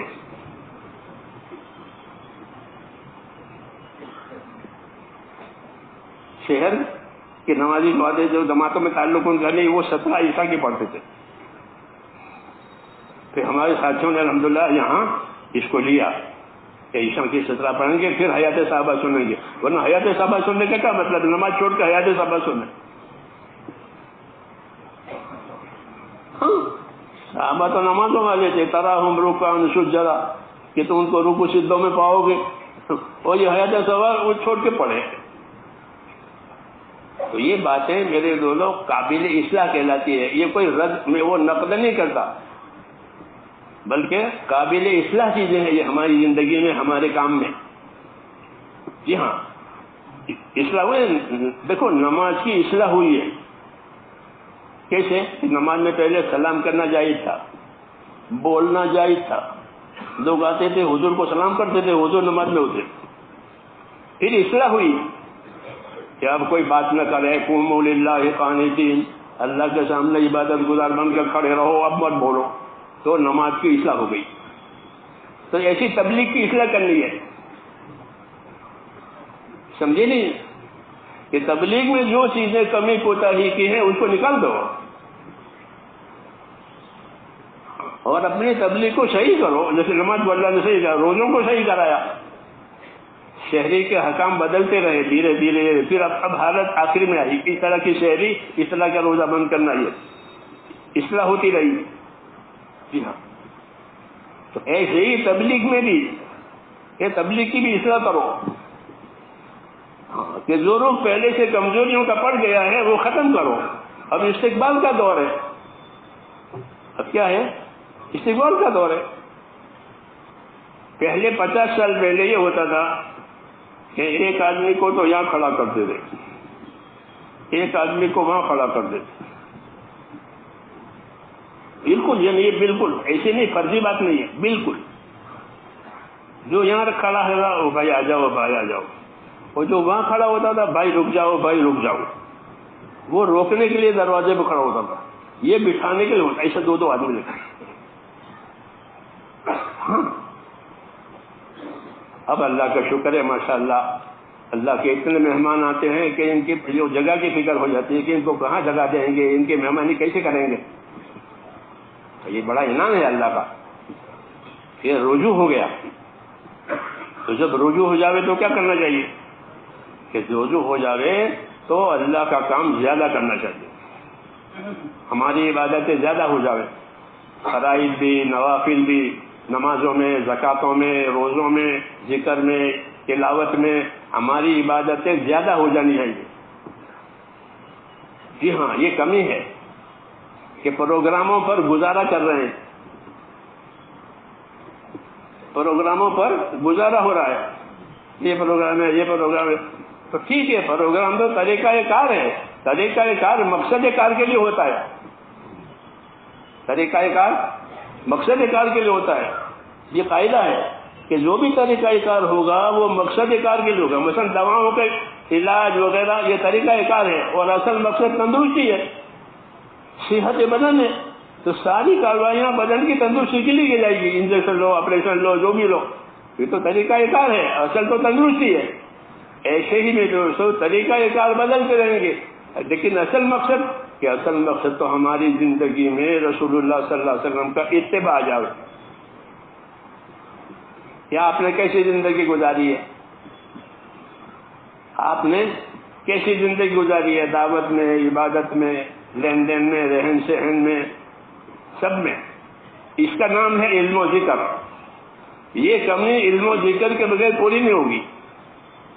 جب ہمارے پاس علم نہیں ہوگا تو کیسے کریں گے؟ اس لیے اس کام کے ذریعے سے علم و ذکر کو حرکت دی گئی ہے۔ کیا دی گئی ہے کہ اب کتابوں سے تو پڑھو گے نہیں، وہ دور تو چلا گیا، تو اب کی صحبت سے سیکھو، اسے ایک دوسرے کی صحبت سے علم لو، ایک دوسرے کی صحبت سے سیکھو، ایک دوسرے سے پوچھو، عالموں سے پوچھو، جیسے وکیلوں سے پوچھتے ہیں، ڈاکٹروں سے پوچھتے ہیں، بلڈروں سے پوچھتے ہیں، پوچھیں گے لوگ پوچھیں نہیں پوچھیں، مکان بنانا ہے تو کس کے پاس جائیں گے؟ بلڈر کے پاس جائیں گے، کوئی سرکاری بات کام ہے وکیل کے پاس جائیں گے۔ ہاں تو ایسے جو باتیں معلوم نہ ہو تو وہ کس سے پوچھو کہ علماء سے پوچھو۔ اللہ نے علماء پیدا کیے ہیں، علماء نبیوں کے وارث ہیں، علماء یہ نبیوں کے وارث ہیں، وہ وہی رہبری کریں گے جو نبی کرتے تھے، اسے ان سے پوچھی جائے گی بات۔ یہ علم و ذکر کا تقاضا ہے جو ہمارا ہاں تیسرا نمبر ہے۔ جی ہاں، اس تیسرے نمبر کو داد دیں گے، تیسرے نمبر کو کوئی داد نہیں مل رہی ہے۔ ہاں تیسرے اس لیے کہ نبوت کا سب سے بڑا کارنامہ یہ ہے کہ نبوت نے جہالت کو ختم کی ہے۔ نبوت کا بڑا کارنامہ کیا؟ جہالت ختم ہو گئی۔ جاہلیت کا زمانہ تھا، پھر اسلام کا زمانہ ہو گیا، تو نبوت کا سب سے بڑا کارنامہ یہ ہے کہ جہالت ختم ہو جائے۔ ہاں یہ سب سے بڑا کام ہے دعوت کا، کہ دعوت کے ذریعے سے جہالت ختم۔ جس بات کو نہیں جانتے ہیں پوچھ لیں گے تاکہ جہالت میں نہ ہو جائے۔ ہاں علم و ذکر کا یہ تقاضا ہے کہ اپنی زندگی کو علم و ذکر پر لاؤ۔ پٹری دو یہ پٹری ہے جس پر ریل چلتی ہے، اس طرح زندگی علم و ذکر پر چلے گی۔ کہتے ہیں ہر کام کا حکم اور اس کا طریقہ، ہر کام کا حکم اور اس کا طریقہ، طریقے کو ذکر کہتے ہیں۔ طریقے سے بولا اس کا طریقہ، وہ ذکر ہے۔ جیسے وضو کرنے کا حکم ہے تو اس کے 4 فرائض مثال کے طور پر ہے۔ جی ہاں، ایک حکم ہے پھر اس کا طریقہ۔ تو ہم کو بھی نبی صلی اللہ علیہ وسلم نے حکم بھی پہنچائے اور اپنے طریقے سکھائے، حکم بھی پہنچائے اور جو اس کے طریقے تھے وہ سکھائے۔ آپ نے یہ طریقہ مجھ سے سیکھو، حکم تو اوپر سے آئے گا، اللہ کی طرف سے آئے گا، وضو کرو، نماز پڑھو، زکات دو۔ کتنی زکات دینی ہے؟ کس کو دینی ہے، یہ طریقہ کہاں سے ملے گا؟ کہ حضور صلی اللہ علیہ وسلم سے. یہ کلمے کا مطلب ہے کہ زندگی حکم والی، زندگی نبی کے طریقے والی، یہ علم و ذکر کا تقاضا ہے. اس میں بہت کمی ہے، اس میں بہت کمی ہے. ہاں، کہ زندگی کے ہر کام کو علم و ذکر پر لانا، کہ اس کا حکم معلوم کرنا، اس کا طریقہ جاننا ایک، پھر اس کی فضیلت معلوم ہونا کہ میں نے یہ حکم پورا کیا، یہ طریقے پر کیا تو مجھے اللہ کیا دیں گے. اس سے بنے گا یقین. کیا بنے گا؟ یقین بنے گا کہ اسلام نے دو ہی چیزیں بڑی ہیں، ایک یقین، ایک تقوی. دو چیزیں بڑی ہیں، ایک یقین اور ایک تقوی. یقین جو ہوگا وہ اطاعت پر لے جائے گا، اور تقوی ہوگا وہ گناہ سے بچائے گا. ہاں، یہ دو چیزیں ہیں. ہاں، وَلَوْ أَنَّ أَهْلَ الْقُرَىٰ آمَنُوا وَاتَّقَوْا لَفَتَحْنَا عَلَيْهِمْ بَرَكَاتٍ مِّنَ السَّمَاءِ وَالْأَرْضِ. کہ شہروں میں رہنے والے لوگ اپنی زندگی ایمان تقوی پر لے آئیں تو اللہ فرماتے ہیں ہم ان کو آسمان سے بھی برکتیں دیں گے، زمین سے بھی برکتیں دیں گے. تو زندگیوں کو ایمان یقین پر لانا، کہ اللہ کے وعدوں کا یقین، دین کے حق ہونے کا یقین، اس کی نافرمانی میں ناکامی کا یقین، یہ سب یقین ہے. زندگی اس یقین پر آوے، اور پھر اس یقین کو پورا کرنے کے لیے جو طریقہ دیا گیا ہے اس کا اتباع ہو جائے. کیا ہو جائے؟ اس کا اتباع. یہ علم و ذکر کی غایت ہے. کہ علم و ذکر سے یہ مطلب ہے کہ جو حکم تمہیں دیا گیا ہے اس کی فضیلت بھی جانو، اس کا طریقہ بھی جانو، اور اس کو اپنے آپ کو اس کا پابند کرو. تو ہماری زندگی میں میرے دوستو دو ذمہ داریاں ہیں. ایک اللہ تعالیٰ کے دین کی نصرت کی جو ہو رہی ہے، کہ دین کی نصرت کر رہے ہیں، مدد کر رہے ہیں، جی ہاں، وقت دے رہے ہیں، مال دے رہے ہیں، تقاضے پورے ہو رہے ہیں، یہ نصرت کہلاتی ہے. یہ کیا کہلاتی ہے؟ یہ نصرت ہے. یہ بھی مطلوب ہے اور یہ ضروری ہے. دوسری چیز کہ اپنی اپنی ذاتی زندگی میں استقامت آئے. ایک تو یہ ان سے اجتماعی ہے کہ جماعت بنے گی، مشورے سے بنا جگہ جائے گی، تو یہ تو اجتماعیت ہوئی. تو اجتماعیت ہے تو نصرت وجود میں آئے گی. پھر نصرت کے بعد کیا ذمہ داری ہے؟ کہ نصرت کے بعد یہ ذمہ داری ہے کہ ہمارا ہر ساتھی اپنی انفرادی زندگی میں استقامت کے ساتھ رہے، کہ فرائض ادا ہو جاویں، سنتوں کا اتباع ہو جاوے، اپنی زندگی کو آخرت و تقوی والی بنا کر چلے. حدیث شریف کی دعائیں ہیں، اللہم اکرمنی بالتقوی وجملنی بالعافیہ. اللہم اکرمنی بالتقوی، کہ یا اللہ میرا اکرام کر، مجھے تقوی دے کر، وجملنی بالعافیہ، اور میری زندگی میں خوبی پیدا کر، عافیت و آرام دے کر، کہ مجھے عافیت ہو، کوئی بلا نہ آوے. عافیت اللہ سے مانگی جائے. عافیت کا کیا مفہوم ہے؟ عافیت کا کیا مفہوم ہے؟ حدیثوں میں اللہ سے عافیت مانگو. اب حضرت عباس ابن عبد المطلب سے حضور نے فرمایا چچا ہے کہ چچا اللہ سے عافیت مانگو. پھر پوچھا کیا مانگو؟ کیا عافیت مانگو. عافیت ہے کیا چیز؟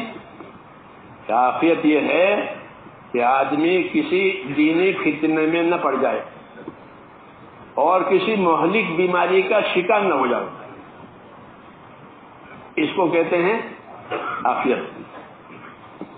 کسی دینی فتنے میں نہ پڑے اور کسی مہلک مزی بیماری کا شکار نہ بنے.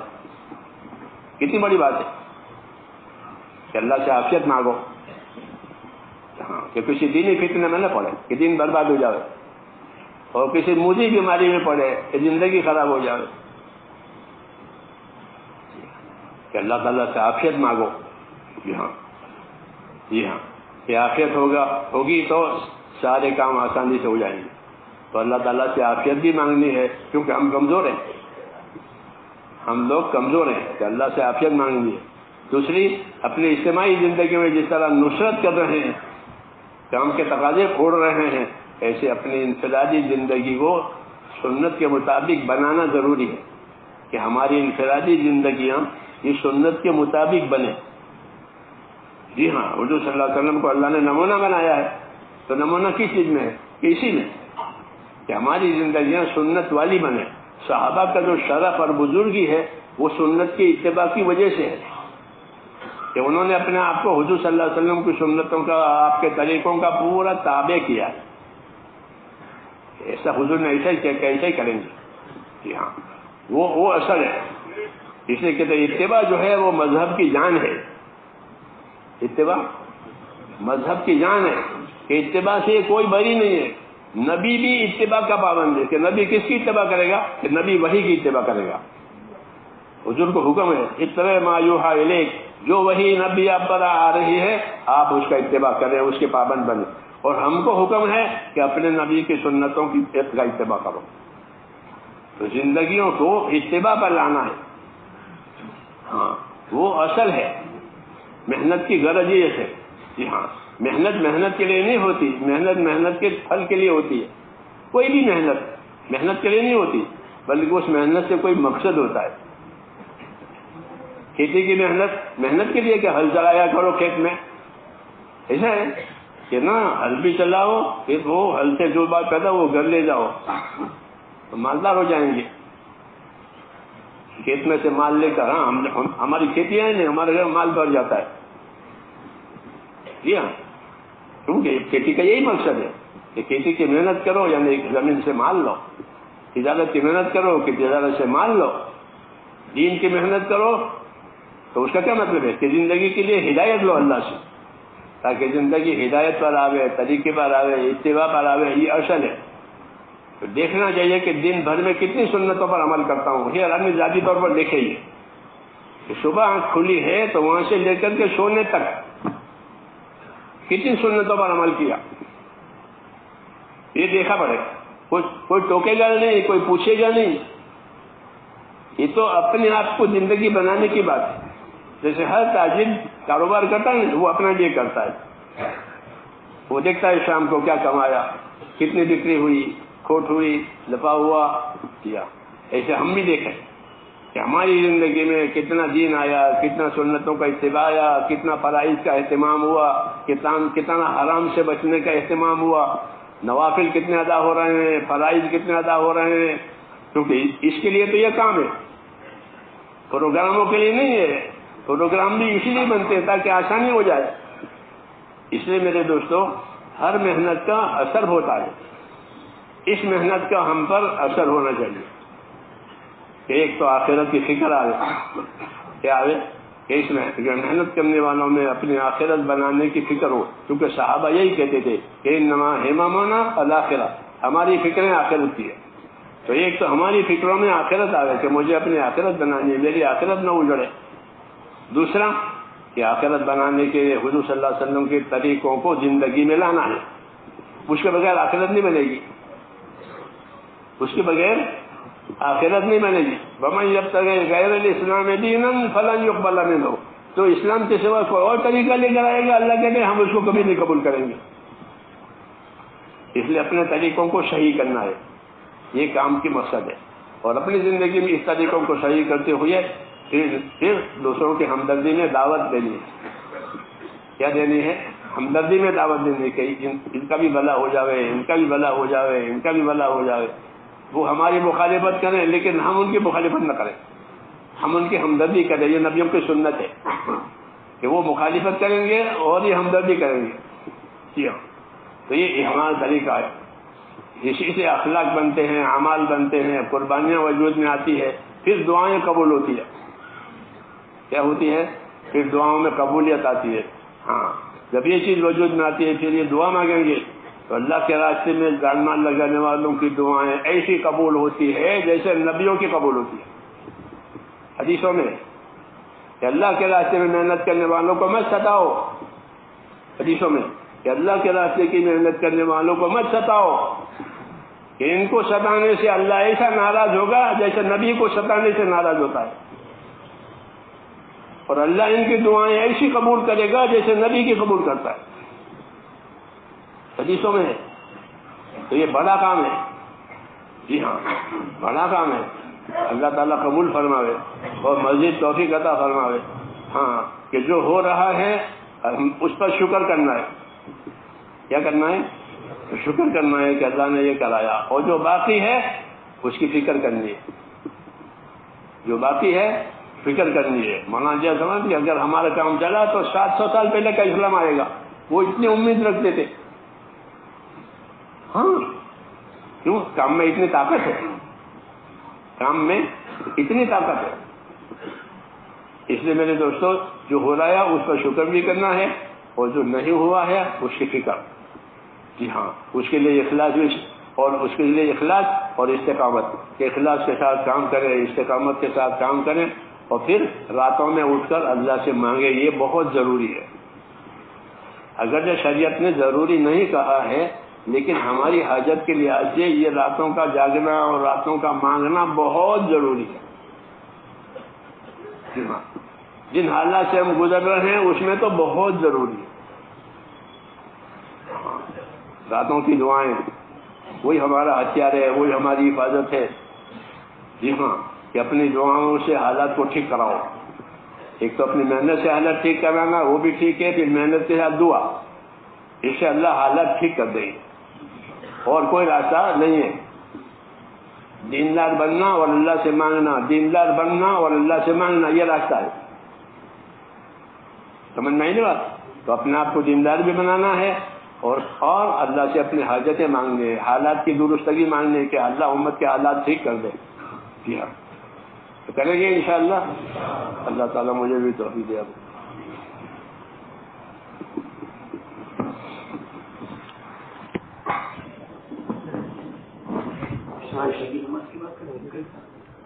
مشورہ